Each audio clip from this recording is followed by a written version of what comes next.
Welcome back to Athens Happens. I'm Izzy Keller, managing editor of The New Political. And I'm Ayden McDougle, digital content producer for The New Political. Athens Happens is a podcast brought to you by The New Political, a student publication dedicated to explaining the nuances of Ohio University, Athens, and state politics. You can find new episodes at thenewpolitical.com or wherever else podcasts can be downloaded.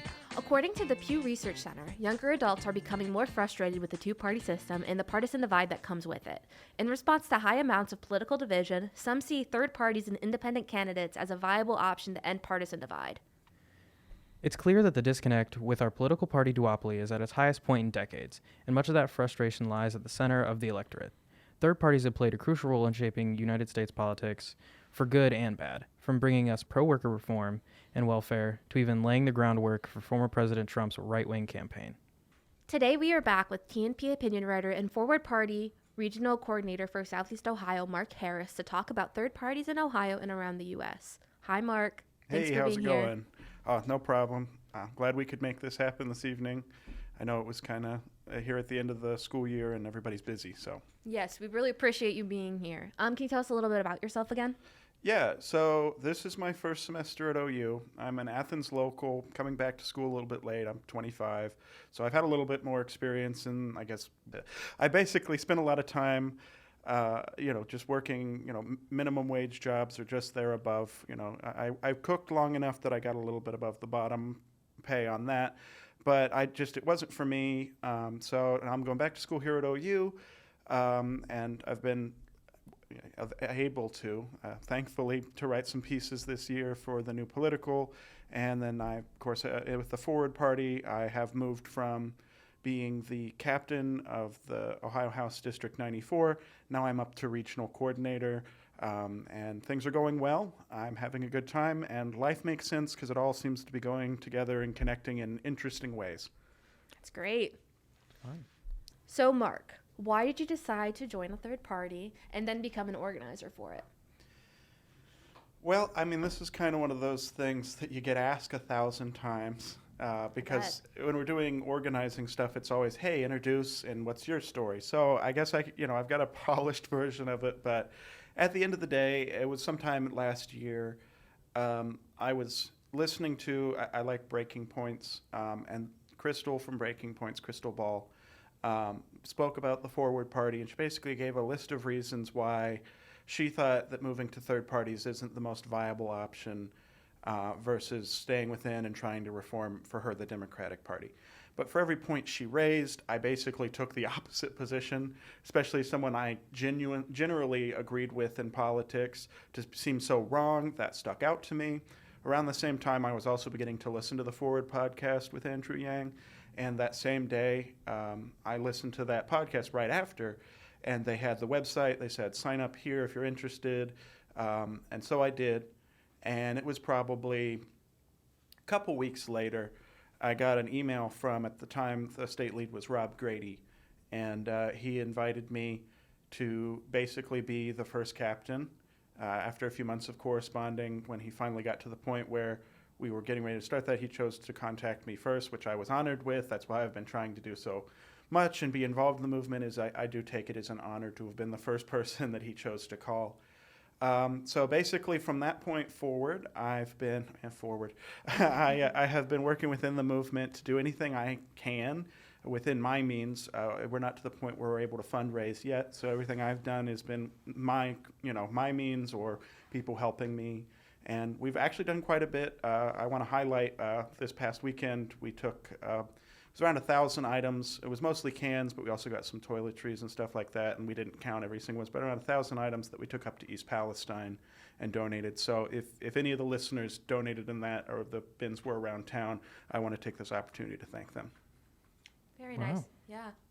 Okay, well, how about you guys? When was the first time you heard about the Forward Party? Well, the first time I heard about it was after Yang's presidential campaign, and he stepped back from that and then started the Forward Party, and I was like, oh, that's an interesting tactic. And I was like, I looked more into it of what he wanted to do and what that idea was, and I was like, it's very interesting, and it's a very way of, well, not left, not right, but forward, But it was with that idea, I was like, I mean, that's something that's cool, and I looked into it more, and I think after looking into it more, it wasn't my thing. It wasn't a thing that I was like, I I mean, I enjoy it. I enjoy the idea, and I'll get into that later. But I think how everything's kind of set up now, I think just that two-party is just too big. So, I first heard about the Forward Party when Andrew Yang announced it. Like, I knew who Andrew Yang was because of was it 2020 presidential election? Yeah. Yeah. So, like, I knew who Andrew Yang was, and then I followed him because I followed all the 2020 presidential candidates on Twitter, and I saw he did that, and it made some, like, national news, and so I read stuff about it. I didn't really look too much into it. Like, I saw it, but I had other things going on at the time, so I was just like, okay, I kind of get the gist of it. And then I didn't really, think too much about it until I met Mark. like I really didn't know too much about, whether even Forward was in Ohio or, the different types of things that they stand for until I really, until Mark joined TNP. So Yeah. Which I was very excited. When I got the email for TNP, just to go off that a little bit, is I didn't really quite understand or grasp what it was about, but the new political name, I'm like, well, new political. I gotta at least show up to the location and see what's going on. And I'll just say, I mean, it's changed the direction of what I was doing this semester by like a ton. I mean, I picked up a journalism major because of how much I've enjoyed it. So thank you all for having me. Of course. We're always happy to, have anybody. And I don't think that you came into that meeting thinking that you were going to end up being a writer. I remember that specifically, and I'm like, well, we got one.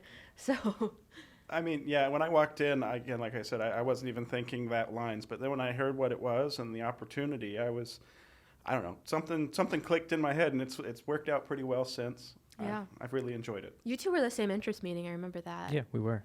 And Yeah. I came in under the idea of digital content creation, and then last I knew I have 2 articles out, so Nice. also became a little writer. I went in thinking I was going to be a news writer, and then I ended up doing this. I ended up being the digital editor and then the managing editor, and now I'm graduating. And this is my last podcast. It's going to be sad. Yeah. It'll be fine. Yeah, but I am excited for the new administration coming into the fall. Administration, I don't know. That's probably the wrong choice of word. That's what Maddie and I would always call it, was the Maddie Hardin, of course, the Hardin Keller administration, because we thought it was funny, and then it actually stuck. No, they're going to do a great job. Yeah. And then Ayden, do you want to make your announcement? I will be in charge of Athens Happens for at least next year, maybe going forward for the next 2 years after that. Do you think third parties can realistically compete with the major 2 parties? I guess it defines what you mean by realistic. I mean, are you talking about winning elections? Because I think the target for the Forward Party is to do local elections. I mean, I think in just that broader sense, just winning elections in general. I think it's a multi-stage thing, and I part of the problem with trying to judge the Forward Party as a whole is I am really entrenched in the state, so I'm really way more aware of our thought process here in the state. But the idea is we want to cover, like Athens, for example. Very, very rarely do Republicans run in local stuff. Yeah. They just know that the Democrats have a pretty strong hold here, so sometimes candidates will run unopposed. The entire idea for the state of Ohio is no races run opposed, because it's not that difficult to field somebody and put another name on the ballot. So that's a key part of the strategy of what we're trying to do. But also look for districts where people are leaving incumbent. Basically, the idea is there's a technical requirement to make minor party status. That's goal 1. And then there's a technical requirement to keep minor party status and hopefully expand into major party status. In the state of Ohio, it's kind of one or the other. You have to move. I think it's 2 election cycles, if I remember correctly. I'm not as well versed on this as some of the other people. But at the end of the day, so we think we have that first step. We think we have the organization ready to go. We have the right ideas. So taking it piece by piece, I think we can. As long as we keep on our trajectory, we can keep up with the 2 major parties. Right now, the national party says we aren't even fielding a candidate in 24. We recognize that we aren't that entrenched. We haven't made a dent in the public consciousness to the point where we actually have a chance of doing something on a national level like that. But at state level, Ohio is doing pretty well, but we're definitely not leading the pack. California, Nevada, Arizona, those are actually doing much better as far as that. And I'd say, I wouldn't be surprised, sometime in 23 or 24, you'll see a few state races out west probably first. We'll have some forward candidates actually get in office. So it's like right now in 24, no, we're not even trying for 24. Ask me this question in 28, 20, 30, any of the years later, and I might have a better answer for you. But right now we're on course. We're doing really well. We're doing better than being on course. We're actually accelerating at a much faster pace than I think the national team realized, based off of my interactions. Yeah, I guess I never thought about it like that, but it's great having you here for part of the Forward Party, and then because I think I didn't look at it at state levels, I didn't look at it at like those local elections and getting that influence out first. I think when I first heard about it, I was like, I don't think they're gonna win a presidency. I don't know about how I feel about them winning congressional seats, and I think now, even after how you just explained it, I think I'm on the same page of it's not gonna happen now, but in a couple years with growing that influence and growing names, I think, yeah, but I think when it comes down to competing with them, it's going to have to change a decent amount of people or a decent amount of voters' minds to vote that way instead of being so entrenched in, oh, I'm voting for a Democrat, oh, I'm voting for a Republican, because I think isn't the only technically elected senator as an independent Bernie? Yeah, I mean, I get where you're coming from, and I'd say if you're thinking about it that way, that's definitely Bernie. I'm pretty sure no. There's definitely at least more than I Bernie. think that Angus King from I Maine? think he's Maine is also an independent, and so is so is Kirsten Sinema right now. Oh, yeah. Okay, Well, didn't yeah, she get that's- elected as a Dem, though? She did get That's elected true. as a Dem. Okay. But no, the thought process here is, and this is kind of the thing. The Forward Party is trying to be a political party. It's trying to, become. But its real goal, the idea behind it, and the whole real idea is to break the two-party system. So winning and becoming a substantial national party is part of that, since there's two, and making one would break that. But the real goal is to do anything to disrupt this pattern and actually deliver for the public. So, and the idea is not to be the only one in this space by the time we're done with whatever the existence of the party is. The goal is, on the far side, if things go really well, is to tear the door open for a third party and leave it open. Get rid of, this is just so like the technicalities involved of getting this done, which I don't have.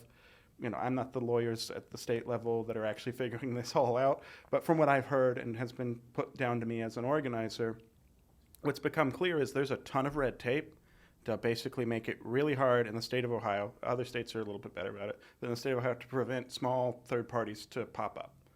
And just as a thing, that's bad.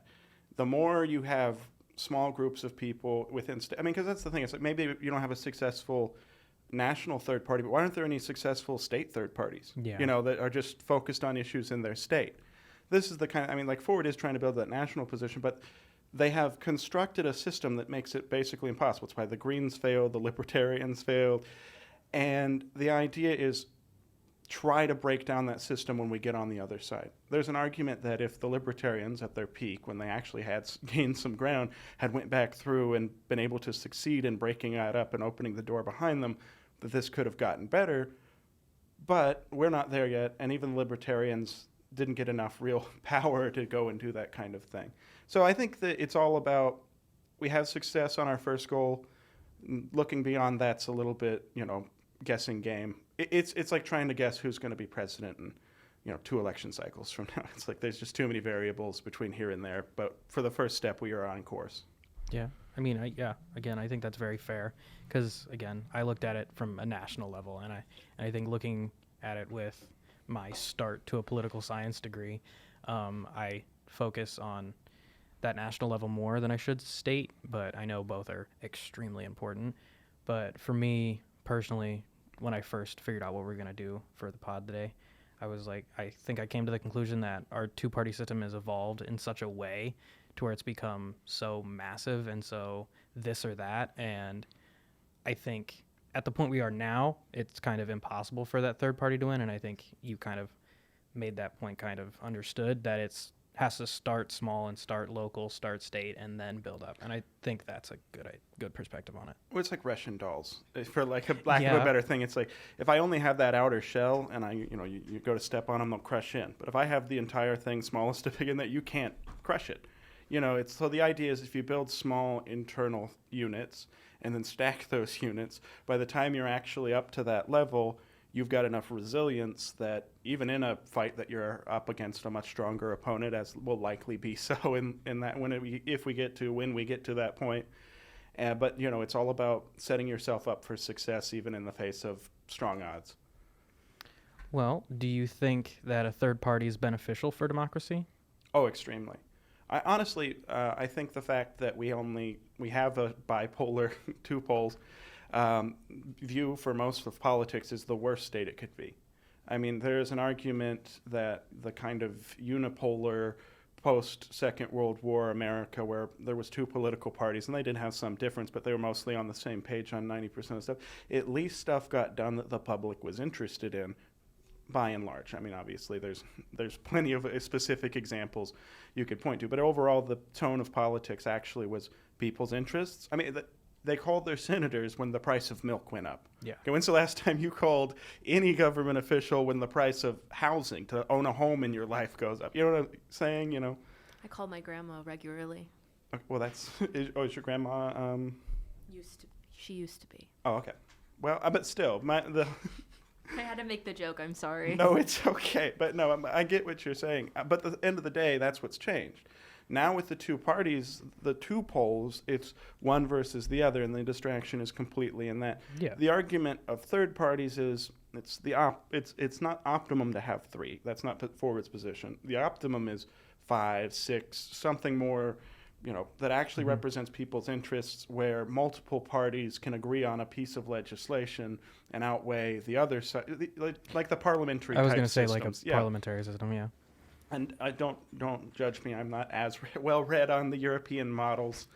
I understand kind of how they work, but I'm not like detailed. But the idea is if you have 5 teams, 5 political parties, and an issue comes up that 3 agree on and 2 don't, okay, well then must be a large enough percentage of a wide swath of people that have differing political ideologies that share an interest in one particular thing. That's probably going to be something the public either needs or wants, depending on what the issue is. Yeah. So versus in a two-party system, everything goes in one box or the other. And as soon as it goes in that box, there's 2 positions for or against. It's a war of one versus the other.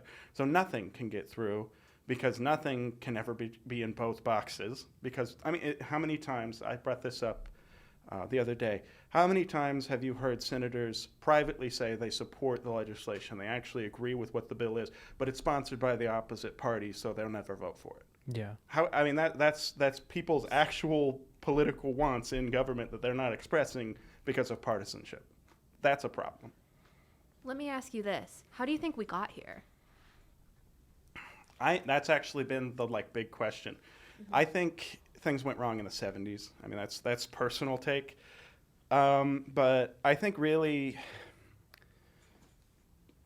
what we've lacked understanding as a society is the technological advancement and social advancement we've had in the last century, 2 centuries now, has been at a breakneck pace. So human society is not structured in any kind of way to be able to handle this rapid change. So in the 70s, when we take it as this should have happened, why'd it take so long? But when you get environmental protections, the first real environmental protections put in place, when you had these really strong, affirmative action stuff for people of color and for women. And I'm not saying those things are obviously, like I said, it's like, why weren't they addressed sooner? Why did it take that long in human history for these things to come up? But at the end of the day, for the people of the time, this didn't poll well. This was a very slim margin in the positive that the government enacted all of these policies. So what that basically did was bifurcate the public. There was the people on the right. We can argue that they are ideologically wrong with the not supporting those issues in particular. Obviously, people's views change, and people on the right today, most of them accept those things as also things that are common sense, why they take so long to happen. But at the time, that basically bifurcated the public down this huge line on social issues. Well, then what did Reagan do in the 80s? It's the three-legged stool. They built out the conservative cultural values. That comes from the split in the 70s. Conservative economic policy, and hawkish military position. At the time, at the heat of the Cold War, those three things actually kind of make sense, as opposed to communist, the USSR, and the whole framing and the political positioning of that. Those things made sense. This is why Reagan, I think, we can all see based off the data of the time, did really, really well. The problem was, what was buried under this whole thing is a group of young people, Gen X, that just sold out of the system. They said, if you're part of the system, you are a sellout. Okay, well, roll it to their kids where we are now, and the problem is there is no system that has a connection to the actual people on the ground, because a lot of the people on the ground opted out of participating in the system. You can't fix the system from the outside. I know third-party politics, wow, look, you can't fix the system from the outside, but no. But you have, what I mean by that is you have to work within no one's pushing for violent revolution, or at least I'd hope that no one wants to push for that, because that's not a solution either. So you have to work within peaceful means to have things changed. And the only way to do that is to have the government get better, change, evolve over time. And the only way to do that is to go out and vote and participate. Get involved in any political organization. I'm a third party. Go if you're interested in what I Forward's position, come join Forward. But any participation, in my view, is good. No matter if it is because the more people have a hand in what the government does, the more you'll actually see their interests reflected. And if a third party, which I think is what we need here, can open that door, because Forward's an extremely wide tent position. That is our position, because the idea is there are more people who don't fall in those two boxes than there are people that will fall into any one of the same sized pie, slice of the pie. So the idea is there's a lot of stuff we actually agree on out here outside of the two-party system that we all could actually get behind and do something different. And that's pretty much the thesis of the Forward movement of from the outside. There's enough people who just want to leave the system. Let's bring them back into the system under the same banner and open the door for something better. Yeah. And I think more on my side of my perspective of things is that introduction of a third party allows for that more and broader representation within democracy, instead of being, oh, this is a Democratic bill, oh, this is a Republican bill. And I know even for myself personally, when I go out and vote, sometimes I split my ticket. Sometimes I vote Dem, sometimes I vote Republican. It just depends on the person or how I think they're going to do their job. But I think that opening that door for that third party, or for everyone outside of the system who wants to come in, I think it definitely gives that introduction of more voices in, quite honestly, just a very simple democracy of just run by the people. And I think that could also push towards a little position of less polarization in politics, and just being more people expressing their opinions and their views and actually seeing what they want. And the only weird little issue that I have with it is the little idea that sometimes, even in 2016, to where how third party voters kind of pull away from that two-party system vote. And I know it's how people felt, it's what they wanted, because when you're put up against two candidates where it's lesser of the evil, and some people are like, I'm just not going to vote for either of them, I'm going to choose this totally different person. But I think with how that two-party system's set up and how everything is run right now, and it might change in the future, I have no idea, but I think with how that two-party system is set up, when you have those, well, let's just call it a 2016, where you have Trump and you have Hillary, and then you just are this or that, and then to just swing your vote to the third party, I think kind of pulls away from that, which isn't a bad idea inherently, because it's people expressing their opinions, like I said before. But I think for even that little angle of the anti-Trump side, kind of, instead of going directly to Hillary, it went to Johnson for the Libertarian Party. I think, because what did they have? Johnson and Jill Stein. Yeah, because I think total in 2016 of third-party votes was 7.8 million, around there. I don't remember. I was still very much in high school. You were in middle school. I was in high school. I graduated in 2016. I was starting high school. No, you weren't. I was starting high school. I'm older than you. 2016? Yes. Graduated in 21. I graduated in 2020. That means I was like starting high school. You eighth were in grade. 8th grade. You were not starting Okay. high school. I am old is the synopsis of what I've gained from that. No, but that's fair. But no, I think that that 7.8 million votes or whatever it is, something around there, that was casted kind of pulled away from the Democratic Party, because at that point it was still Republican, Democrat.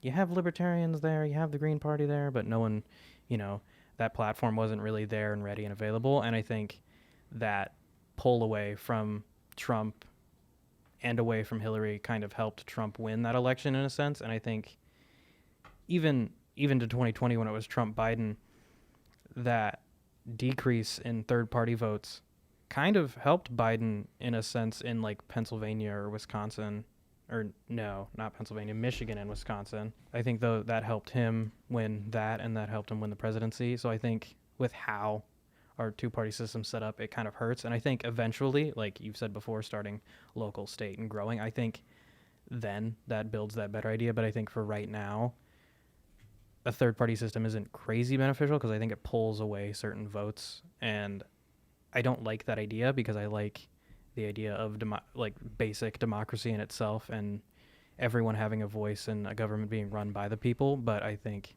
for having a two-party system for however long we've had it has made it so hard. I have a very short answer to a very complex problem. 3 letters. RCV, ranked choice voting. That's true. That is the key to the whole thing. And this is kind of one of those things where I'll point out Ohio's kind of ahead of the game in the forward movement, and the forward movement is happening a lot quicker than was expected originally. So part of what we thought would happen first is because there is a big push nationally for ranked choice voting. It's not, it's not headline news by any means, but there are multiple organizations across the country that are actually getting ballot initiatives on statewide ballots that are actually getting things addressed. And the thought process, I think earlier in the forward, the decision making was this will happen before, or at least around the same time we're pushing for this third party movement. And what you realize when you have ranked choice voting, which if you're interested, I did a piece for it actually a little bit ago. No, I'm kidding. Plug myself. But no, the idea being that this breaks down and actually causes voters to be able to vote on issues. The Alaska, always point to Alaska, the Democrat winning there by targeting the second position by saying, we agree on this, we disagree on this, so if this is what's important to you, vote for me. I mean, that's the strategy. That breaks the whole thing down to the point where now a third party isn't a spoiler. At the end of the day, if you want to put them first and that's not enough, it's not taking away from the chances of the actually more popular candidate that's more mainstream, perhaps. So, I mean, it's kind of a cart before the horse type thing. We don't have ranked choice voting now. Somehow that's got to get passed. So if with ranked choice voting, it disappears. Without ranked choice voting, I think what you're saying is a valid question and a valid position to have.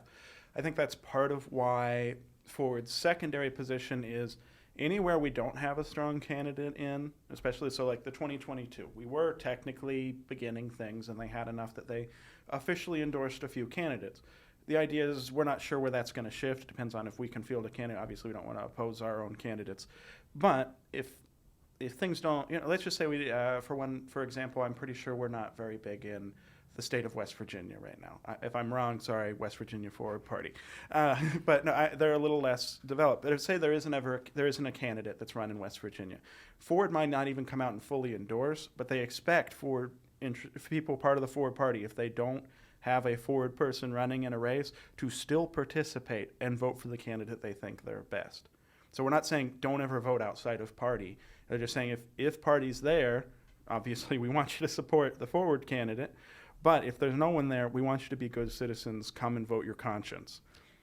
I think in like a little tangent off of that, like just speaking West Virginia, and since we're in Southeast Ohio, I think that broader look of Appalachia itself wouldn't really hurt from a third party group that actually is here to care and here to like listen to them, instead of just hitting them with the same stereotypes that they've heard over and over about just poor drug addicts who can't do anything to help. And that's never what Appalachia has been. It's just been working class people who are trying their absolute best, but the government keeps hitting on them over and over and just putting them down in a mountain range that has been here since the beginning of like the world. And I think it is that fact and that group of like Appalachia that could actually kind of help third party. And I think even for the two parties we have now, it's to have a better perspective on like that Appalachian group. And I know you're going to have that population density for like, you know, Chicago, New York, California, like just stuff like that. And those are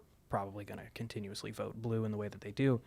But I think even to help the Ford party or just a third party in general is, and I know, like you said, there might not be a lot going on in West Virginia right now, but I think it's... There might be. I haven't actually looked into it. I mean, I have no idea either, but I think it's the fact that they kind of need and want a voice to actually represent them, and I think that could help a lot in a way. You made the entire case that I've been trying to make to the state leadership in the Forward Party, because, you know, coming from... it's just straightforward. No, this is not like shade on them or anything. I don't want to be... But the idea is, I am in the southeastern part of the state.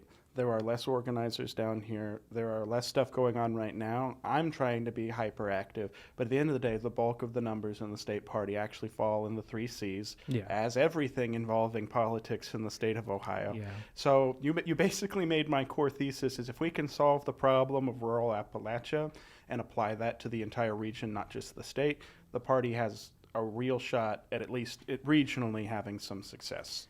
Because, I mean, even for Ohio itself and just Democrat Republican voting here, but in the sense of how the last election went with what was that, 2022? Yeah, that had to be 2022 with Ryan and Vance. Yes. Yeah.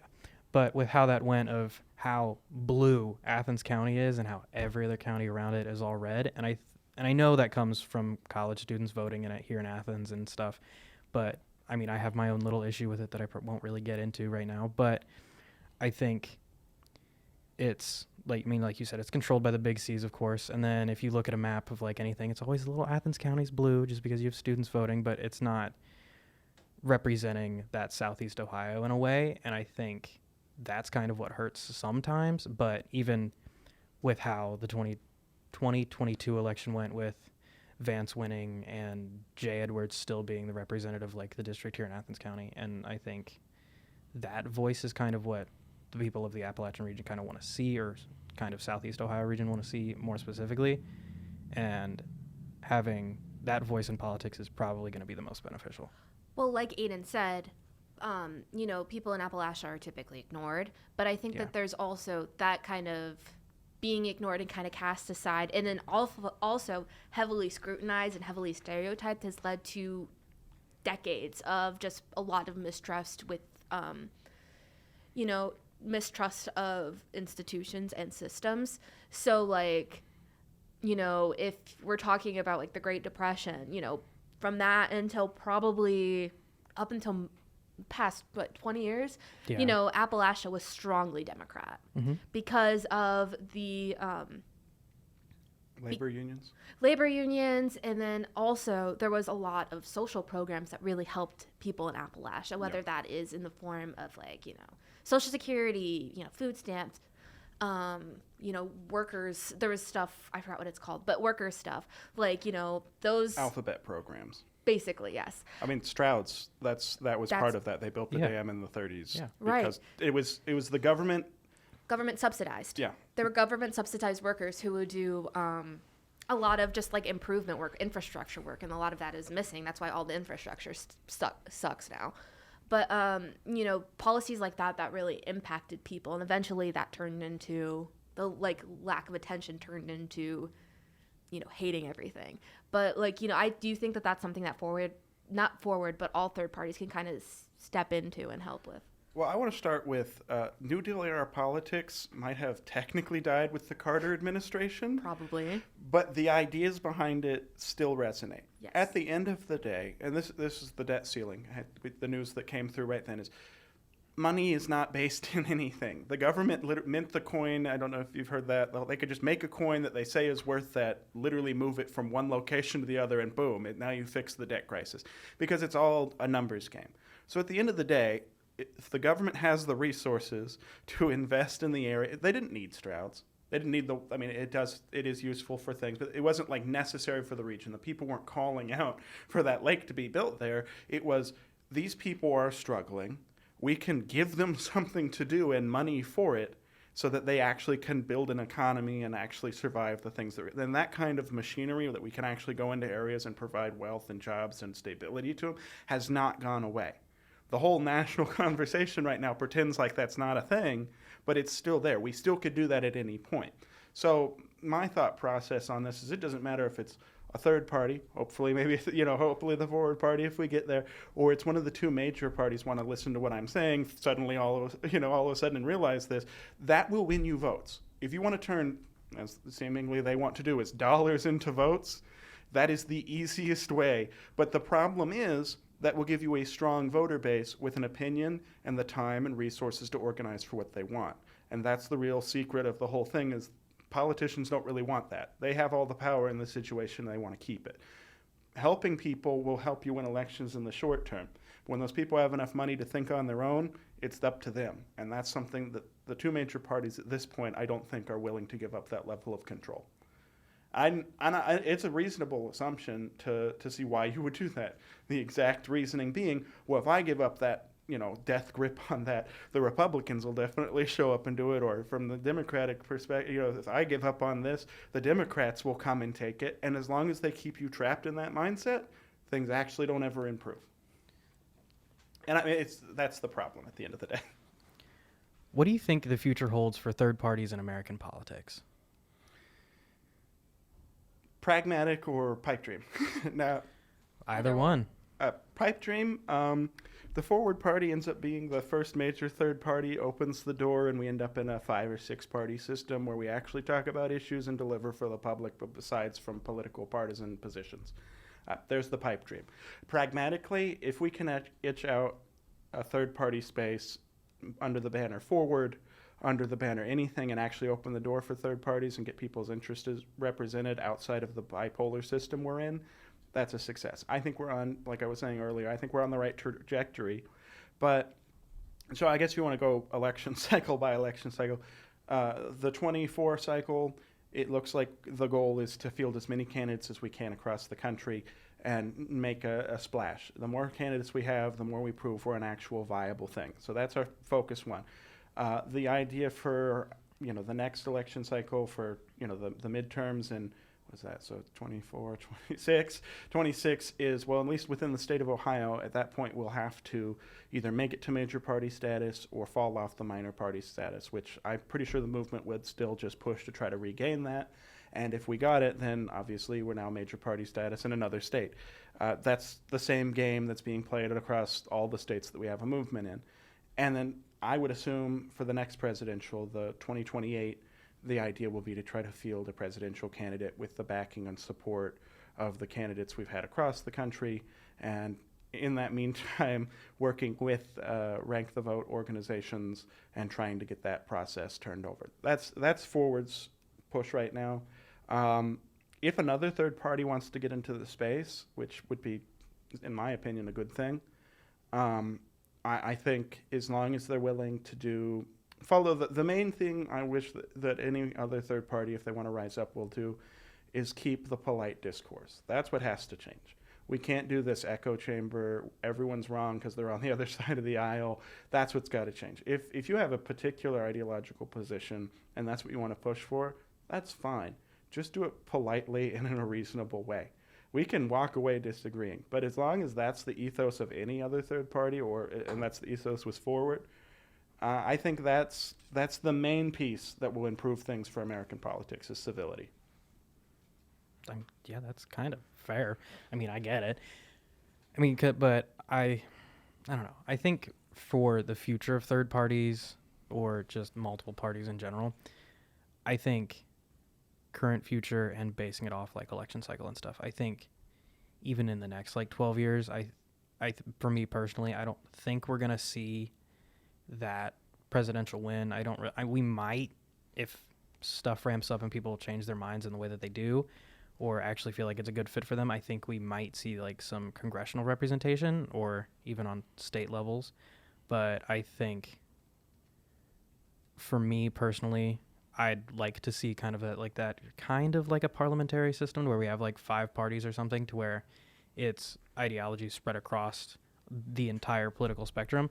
And some of them, I might not agree with, but I think it's still like that idea of people having a voice and seeing what they want actually done in politics and representing people in a way that democracy is and should be. But I think the future itself for third parties is going to be an uphill battle in a way, because you're going against two very big and established parties that have been here for however long at this point. I mean, I think, I'm not 100% sure, but I think even like the Republican Party started as a third party and then grew its way to where it is now. And I think after time, the Ford Party or some other third party in a way might reach that point or reach that mark. But I think for the next 12 or so years, I think we're going to be stuck with this big two, with the little other parties trying to represent as many people as they can, trying to change as many minds as they can. But I think just that duopoly that there is now is just so massive and so controlling that I think it's just going to stick for a while. Ideologically, I'm asking you a question now, turning it on you again. Okay. Ideologically, do you 100% agree with the party you're aligned with, or is there at least some point you disagree with? And then the next chunk, even if you're completely in lockstep with the ideology, do you like the people running your party right now? Technically, according to the state of Ohio, I'm not like affiliated with a specific party, but I think when I vote, I lean a certain way, but I never go full ballot on like that way that I lean. I split back and forth because I go more on the person and more on policy and what they want to do and what they want to see. So even like our current president, I'm not a crazy big fan of. Our former president, I'm even bigger, not a crazy big fan of, but I think it just comes down to policy for me personally and what they want to do.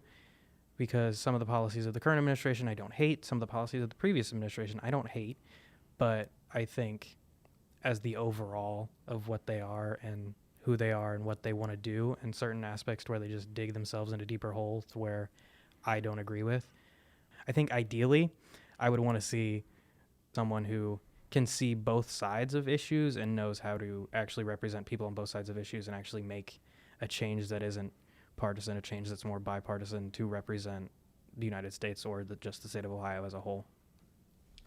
No to both. I don't expect like everyone in the party I most align with that I will not name on the pod. But I don't really like anyone from either major party. Like, I'm just kind of a hater when it comes to politics because I don't know. I mean, I like certain people, but I mean, I'm overall kind of pessimistic and cynical when it comes to politics, specifically on a national level. On a local and state level, it really depends. Sometimes there's things that are good, but we do live in Ohio, and the state house is always just kind of on the verge of imploding.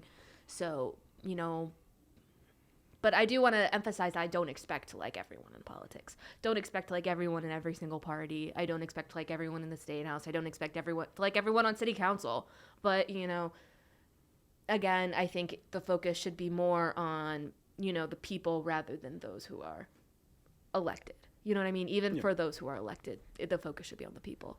And at the end of the day, if there was some dynamic candidate that came out of nowhere that aligned significantly more closely with your position, was a lot more cordial and willing, you'd get behind that person. Yes. So the race right now, really, partisanship aside, is someone that'll actually represent what the public's interest is on a national stage. So for me, if that's what the game is, why do I want to play the game with one arm tied behind my back because I have to follow the ideological lines of one party or the other? Why wouldn't I get out, get involved, actually find what that read is on the country, and then find that person that aligns with that? And that's the door third parties open. Yeah. And that's what I think that's the thesis of the idea is, if the two aren't going to represent the public's interest, if you can find the public's interest, you get the jump ball, basically. You've got an edge on everybody. So I guess my statement here would be, find somebody that actually represents the public and put them in office, and I'll be happy. You know, doesn't matter if that's third party, if that's one of the two majors, that you actually can find somebody that will represent the public's interest. You've now got more political clout than you'll ever, you can't buy it. You know what I mean? You just can't buy that. I mean, I don't think we have any more questions, Mark. Is there anything that you want to add? Well, first off, just thanks for everything this semester. I really have enjoyed everything. Sad to see you leave. but I'm glad you're going on, and I'm sure doing great things. You're going to make me cry. Well, I don't do that, but... no, I can't cry in the podcast room. There's glass everywhere. But no, I really had a good time. I'm very encouraged by the fact that interacting with you all you all I know have positions, because you actually pay attention and are informed on stuff and form opinions like good citizens should. But it's nice in another space outside of Forward, and this is the only two spaces I've seen this in politics, is the New Political and Forward, where people, regardless of partisan pole, can sit down and have a civil conversation, and even at times cynical conversation about politics. So that is refreshing, and I thank you all for creating this space. I know it was years of in the works, many people before you, but I am very happy this space exists here at Ohio University, and if that can be spread across the country, the kind of free space where the marketplace of ideas or whatever can actually be represented, that's what we need in this country. But yeah, to round it all back, I just thank you. Thanks for having me. Look forward to next semester. You should also look, if you're interested in the Forward Party, forwardparty.com/Ohio. If you're in Ohio, forwardparty.com if you're in Forward or anywhere in the country. But at the end of the day, also, if you're here at OU, keep in touch with the New Political, because there's great articles that come out all the time. And also, there's going to be more forward information on what's happening locally here, provided by myself. So if you're interested, keep in touch. And then just thank you. And also, congratulations on getting this for next year. Well, thank Ayden. you. Thank you. Well, I want to thank you, Mark, for being here. And then if anything develops with Forward, we might have you back on. And I'd love to have that conversation. But to Izzy, I want to say thank you for introducing me to this podcast, and thank you for teaching me all the stuff that you've taught me about. I want to thank you for teaching me all the stuff about digital everything, and I want to thank you for opening my eyes to writing even opinion articles when I didn't think I would. And I want to wish you the best of luck after you graduate, and have fun doing whatever you're doing. God damn it. Thank you, guys. That was very sweet, both of you. But yeah, I had a good run, I'd say. But yeah, thank you both for your enthusiasm and your time this semester. You know, Ayden picked up something that he didn't think he was going to pick up, and he learned how to do a podcast, which is incredible. And Mark, you've been a really strong asset to the opinion section this year. You've been one of our very consistent writers and always turning in really good work. And then Ayden, you've also been very consistent. You've kept me consistent this year. I mean, the past few months, this semester. And I've been really, really thankful for that. I'm thankful to have somebody that's interested in digital and taking over the podcast. And you're right, Mark. There are a ton of people who came here before us. This podcast was started right before the pandemic in 2020 by Ben Peters and Bo Kuhn, and now, you know, it's going on to like its third generation with you. So it's really incredible to see. But yes, I'm thankful for the New Political, and I'm thankful for you both. Now fade out with the times they're changing, you know. Don't do that to me. See you, Mark. Mark's always running to something. Oh yeah, well, you know, busy. Better to be busy than not busy at all. Right. See you, Mark. Thanks for everything. See ya. Thank you. And that's a wrap for this episode of Athens Happens. Make sure to check out thenewpolitical.com for more podcast episodes and other content. Thank you for 3 great years, and until next time.